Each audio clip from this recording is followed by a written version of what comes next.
Alright, okay. Okay, I got my list here. Let's see what videos I have to make today. Oh, this one! This one, hey? Guess I just signed my death warrant!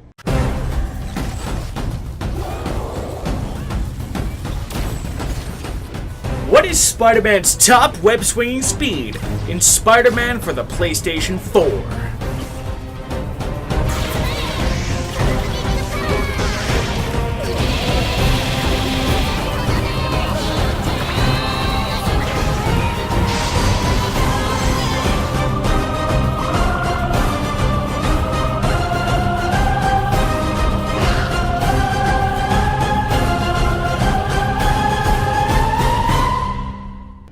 Ladies and gentlemen, and welcome to the Chamber of the Wraith. My name is Brian, and today, my video is tiny, or my channel is tiny, 105 subscribers. But I decided now would be a good time to talk about my 6 controversial opinions about gaming that I'm sure at least a handful of you will disagree with, but that's just me, whatever. I decided I might as well, because, you know, if this blows up, people will kill me, so yay! Alright, no, seriously, these videos, the opinions vary from I totally understand to what? So, there's a wide range, and I'm not even sure if it's going to be ordered. I'll try to order it in, like, most controversial to least controversial, but without further ado, let's just get on with this list, shall we? So, we might as well start with the least controversial thing on my list, and quite frankly, it's horror. Why?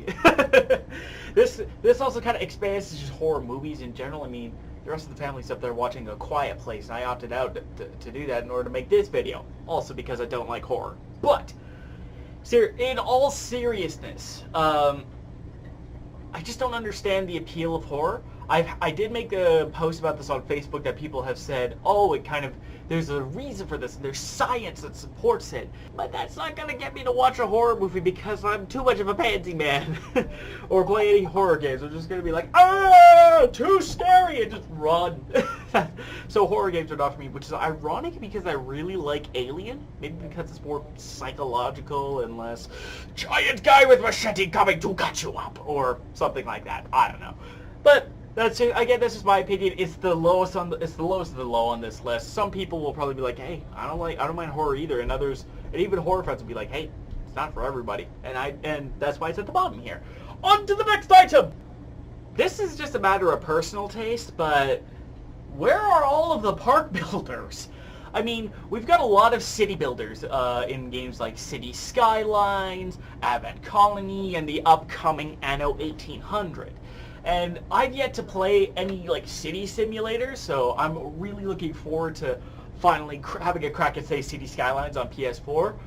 But I do have a question. What happened to all the park builders, man? I mean, we had Wildlife Park, we had Zoo Tycoon, we had Jurassic Park Operation Genesis. That was licensed, but still. We had options to make zoos, and I really liked that. That was a huge part of my childhood, was just Zoo Tycoon and making the perfect exhibits and all of that stuff. Also, if you've ever played Dinosaur Digs, I'm sure you know the trick of lower exhibit 2 levels, use whatever effects you want, and you're good. I'm sure everybody remembers that old trick. But since Zoo Tycoon on the Xbox One in 2013, Zoo Tycoon's been dead. Just straight dead, and I haven't heard of any park builders up until Jurassic World Evolution stomped onto the scene and made me go ah when I first saw it. But there's also Parkosaurus, which is an indie dino park builder, which I hope to have a look at someday because that sounds really cool. The Architect, was it Architect or was it Mesozoica? I think it's one of those two that was also supposed to be being worked on, which also sounds really cool, but we need more of that. Indie guys, jump on that. Bring back Zoo Tycoon, Blue Fang. You've got money on your hands here. Even if you just start simple and just have a regular, even if it's Zoo Tycoon, the original remaster version, re-released or something, I would be all over that. And anybody who also likes park builders will probably be like, yeah, while others are like, huh? But seriously, guys, trust me. It's another low ball. Time to move on to the next thing. Whoop! The Vita needed more love, damn it! I'm sure a lot of people looked at the Vita and was like, okay, cool, another PlayStation portable thing that they're trying to do. Huzzah! But seriously, some of the PS3's best games were slated for launch. Like, we had a couple of Uncharted games, Mortal Kombat 9, and we had unique functionalities with, like, allowing you to play on the PS3 with the Vita and help your buddy in Sly 4 find secrets, for instance. Or my personal favorite use of the PS Vita is literally as a remote for the PS4. I'm not sure how many people know this, but if you take... One second. But my favorite feature about the PlayStation Vita is this thing right here, the PS4 Link. So if you just... hard to manipulate. There we go. If you set up your PS4 Link, and let's say you do Remote Play, which is at the top, it will connect to any PS4 systems that happen to be nearby that are on. In my case, the PS4 right in my room. So, after testing the internet connectivity, which doesn't take very long, bam! I'm playing Injustice 2 on my Vita, which is incredible for a couple of reasons. One, you're playing Injustice 2 on the PS Vita. It's just a hilarious concept. You could just be like, and they're like, you're playing Injustice 2 on the Vita. How are you doing that? But where this is particularly useful, if we use the Vita as an example, is if we go into the multiverse, which is just loading all the multiversal goodness, and let's see, we got a boss, no fatalities. Set this up, see, go find Sub-Zero, going the wrong way. Set up your AI loadout, which that should be it right there. Bam. And then you control the PS4, so it is doing that right now. And I can actually set this down. Let's say I'm making myself some lunch and I'm up in the kitchen. I can actually still basically set up AI battles in Injustice 2 to grind for stuff and still have it play on my Vita. And it acts as a controller. It takes some getting used to, but you can even still play Injustice 2, Mortal Kombat X, whatever PS4 games you want on the Vita. Oh, interesting. But you get the idea. It's just such a neat idea that I wish was implemented a bit more before they basically killed it. But the Vita needed more love. If Sony decides to try again at the handheld market, and I don't blame them, fix the problems with the Vita, and make it more mass market appealing, and bam! This thing could be the progenitor of something cool. But now it's time to move on to the next opinion. Also worth noting is that the Vita actually has a fairly decent lineup of games. The Arkham Origins Blackgate, Letter Quest Remastered, Flow, Flower, and if we go back here, Mortal Kombat 9, all 4 Sly games, and PlayStation All-Stars. I mean, they're not the best games, but they're still decent games at the very least. And Mortal Kombat 9, anyone? I'm sure it's no secret to a lot of people, but who actually know me. But in case, you only know me through the internet, I'm a big fan of the Pokemon games. I got my start back in Pokemon Diamond all the way back in 2006. I started in Sinnoh, and it's still my favorite region. But the more I thought about it, the more I thought my favorite actual generation of Pokemon, mechanics-wise, variety-wise, and everything, Generation 6. Now, a lot of people are going to look at me like, seriously, Gen 6? For varying amounts of reasons. Either like a surprise, or you're a Gen 1er who's like, anything past Gen 1 is trash! Which is factually incorrect, but that's besides the point. But the thing is that the reason why I like the Gen 6 games the most is because not only do they have probably one of the most fascinating regions since Sinnoh in Kalos, but they also introduced all of the great mechanics. Mega Evolution, Super Training, all of the whole 9 yards. And even the Gen 3 remakes that came with were also really fun, especially when you got Cosplay Pikachu. And while I still have a soft spot in my heart for Pokemon Platinum and Pokemon Diamond, I wasn't a big fan of Palkia, so I never went with Pokemon Pearl. Gen 6 is still my favorite, and as much as I like the other generations of Pokemon, I think I have to say that Gen 6 is my favorite. And that's got to make some Pokemon fans curious or disagree or whatever. So it's a little more controversial, but it's not that, so far as I know, it's not that huge of a thing. Because, I mean, remember, Pokemon's had a 20-year history, so there's bound to be a generation of Pokemon that everybody likes or dislikes. Your Gen 1ers and everything. And I own almost one game for almost every single generation. I did own every generation, except I gave my copy of Pokemon Crystal to a friend for his birthday, so I felt that it was necessary to do that, so... And I mean, when I have Soul Silver, I really don't need Gen 2. I don't need Gen 1 games because I have, well, I used to have Fire Red. I looked for it in order to make this video, but I'm sure it's kicking around somewhere. Now on to the really controversial stuff. Now we're going to start ramping up to get a little more controversial, and this is where things are going to get especially fun. I am so fucking dead. Alright, now we get into an opinion that might be a little more controversial for some of you folks, especially you fighting game guys, but guest characters are fantastic for fighting games. Full stop. Now, here's what I mean. Guest characters are obviously a character who doesn't come from the franchise in question. So, for instance, in Mortal Kombat X, we have the Predator, Jason Voorhees, Leatherface, and a Xenomorph who takes the characteristics of a Tarkatan. So it's Barack Alien, basically.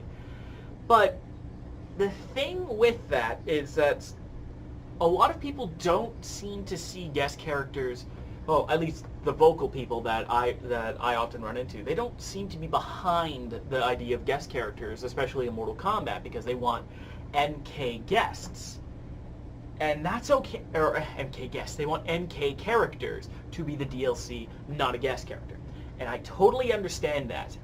But I'm gonna say right now that, with kind of the exception of Injustice 2, in my personal opinion, NRS has handled guest characters marvelously.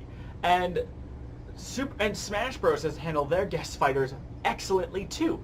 Ryu and Ken from Street Fighter, Mega Man from Mega Man, also a Capcom guest, Bayonetta. Well, I mean, Bayonetta is kind of a Nintendo property now, so so never mind on that one. But like, Joker from Persona 5? Like, what? I have full confidence that Smash is gonna handle Joker, by the way, even though I don't know a damn thing about Persona. But again, guest characters are also really good when they make games around them. I'm dead serious. Let's look back. Again, I'm not a big fan of 2v2 and 3v3 fighters just because there's too much shit going on. But I personally think that one of the best games to bring hype into fighting games is the Marvel vs. Capcom series before Infinite. When it started as X-Men vs. Street Fighter, you had Rogue and Wolverine, Sabretooth, Magneto fighting Ken, Ryu, and Chun-Li. It was a wild concept, but it totally worked. And then it spawned Marvel vs. Capcom, one of the most successful crossover fighting game franchises of all time. So crossover games can work. And technically, they're guests. Technically, the Marvel characters are kind of guests to Capcom because Capcom is making the games, not a Marvel-owned studio. It's kind of like MK vs. DC, except MK vs. DC kind of sucked. I'm not one to say, though, of course, that guest characters are the be-all and end-all. I got my start from guest characters because of Kratos and NK9, but guest characters are not, like, my thing that I'm like, I want every single Mortal Kombat DLC character to be a guest. No, I don't. I really don't. I mean, it would be cool if Doomguy or Spawn or Pennywise, or I guess It technically, or or any of those guys would be guests, but the guest count has to be reasonable. And while it seems weird that half the DLC in MKX was guests, overall that meant out of a 33 character roster, 4 characters were guests. 1 in 8 characters were guests in Mortal Kombat X, which is a pretty healthy thing. 1 in 4 kind of is like, that seems a bit too much, right? Like once you hit 1 and 4, it's like, okay, a quarter of the entire fucking roster is a guest character, which is dumb. And any higher, and I personally would be like, this is too much. You need to pull the plug. Make it a crossover game at least, and then I wouldn't be so mad about that. But you know what I mean? And I understand the Mortal Kombat fans' frustration with guests, but guests are great for several reasons. They bring new players, like me from back in the MK9 days, into fighting games. They make a shit ton of money.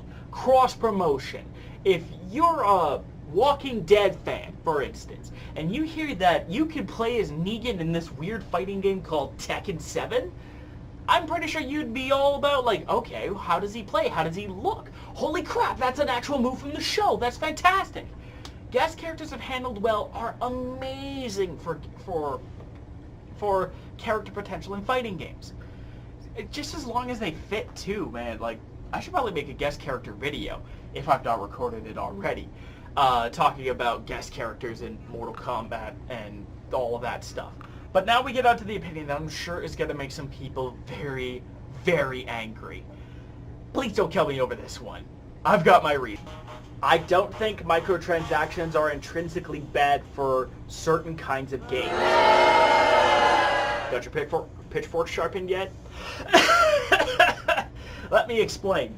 In the mobile market, and yes, mobile games, I personally consider anybody who's a mobile gamer to be a gamer. This shit's ridiculous, though. Like, if you can't see that, that's the Ultimate Fighter Variety Pack, which is 96 fighter relics. This is Skullgirls Mobile, by the way, in case you're wondering. This is 8 of each fighter relic, so you're guaranteed 8 of every character for $130. That seems like it's much, man. Like, if it was even half price, I would try and barter it down some. But the thing is that huge, I don't even call those microtransactions, those macro transactions are huge and ridiculous. And I know there's microtransactions that are inherently ridiculous. Anytime there's a microtransaction in a full game, Shadow of War, that is ridiculous, for instance. Or macro transactions like that. I've seen macro transactions in Ludia's Jurassic World Alive that are worth over 200 Canadian dollars for a card pack, for a creature you may not even get. That is ridiculous, and I can understand fully, 100%, why microtransactions make people go, kill them all! But when managed smartly and used properly, microtransactions are great. Interjecting here because, in my opinion, I shouldn't have said microtransactions are great. I'm talking like an EA executive when I say that. They're not. And anytime you hear me say microtransactions are anything other than fine or okay at best, don't take that too seriously. The point I was trying to make is that as a mechanic themselves, microtransactions aren't evil, but it's so easy to make them evil that a lot of companies have. But there are examples of good, okay, I'll say, microtransactions out there. Microtransactions that can work, but aren't so, but really, if microtransactions disappeared off the face of the earth, I would be totally fine with that, if I was being completely honest. But I think I said that a little more in the video. I'm just editing it right now. I wanted to throw this point in quickly. I hope you understand. DFTBA, back to past. I'll explain. Again, using Skullgirls Mobile as an example. Let's say you want to buy, for instance, let's be reasonable. Let's say you maybe want to pick up a Premier Relic. This guarantees you a fighter of bronze, silver, or diamond. Buy one, get one free, whatever, okay, sure. That's 100 Theonite. Now, Theonite is the premium currency of Skullgirls Mobile. And with Theonite, the cheapest option for $5.99 is 250 Theonite, which is enough to buy 2.5 Premier Relics. Pick up 2 of those and you can get 5 and so on. The thing is, of course, is that this can be dangerous. So I'm not like advocating like full-blown microtransactions are amazing. They're not. But I'm saying that as a system, microtransactions in and of themselves aren't inherently super terrible. They're a little bit terrible, but they're not like the devil. It's very easy to make them the devil though. But they're not inherently evil. Especially since if you're a regular Skullgirls player who doesn't want to spend money, you can get Theonite pretty easily.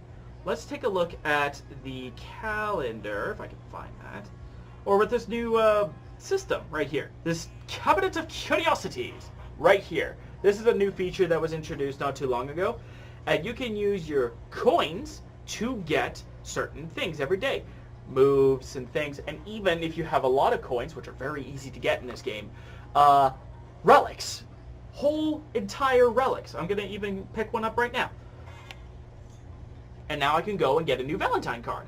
Or if you play through the treasure system, you can get relic shards and skill points and rarer stuff, but you have to play to get those, for instance.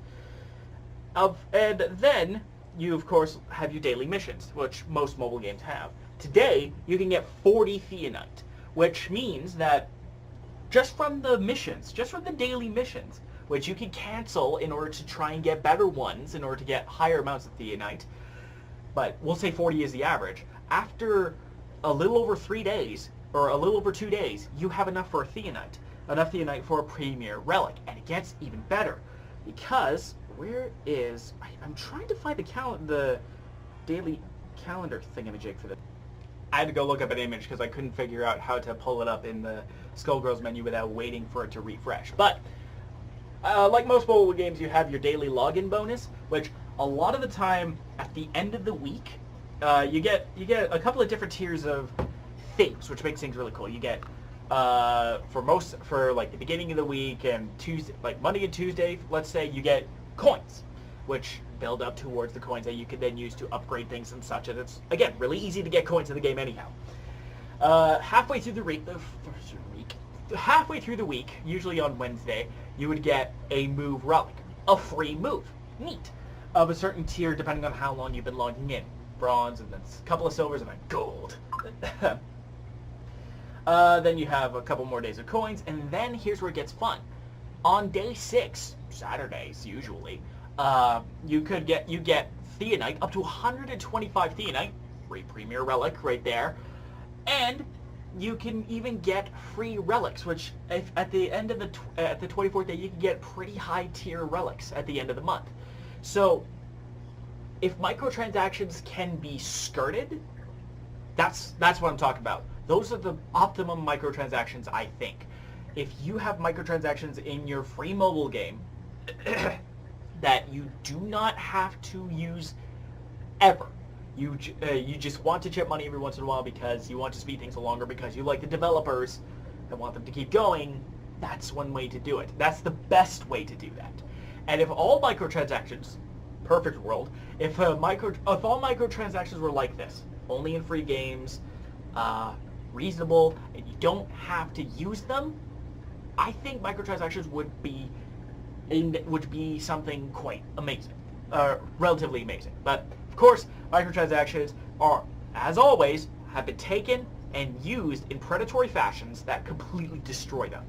And again, would I be fine if microtransactions never existed? Of course I would. If the only microtransactions in the world, if any, were $3.99 to get rid of ads, fine by me. If that was the only microtransaction thing that was a thing. But even if there were no microtransactions in any mobile games, Mortal Kombat X, or Mortal Kombat Mobile, or Skullgirls, or Marvel Future Fight, or what have you, I would be totally fine with that. I'm just saying that microtransactions as a system isn't inherently terrible. Can we put down the pitchforks? No? I didn't think so.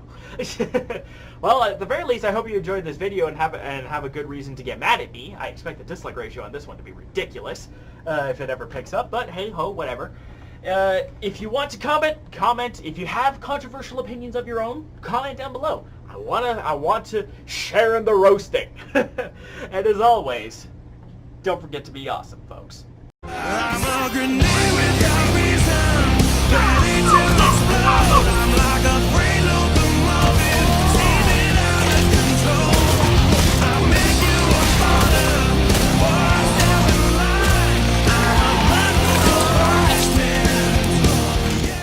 That has kind of made me go, I mean, I guess, but...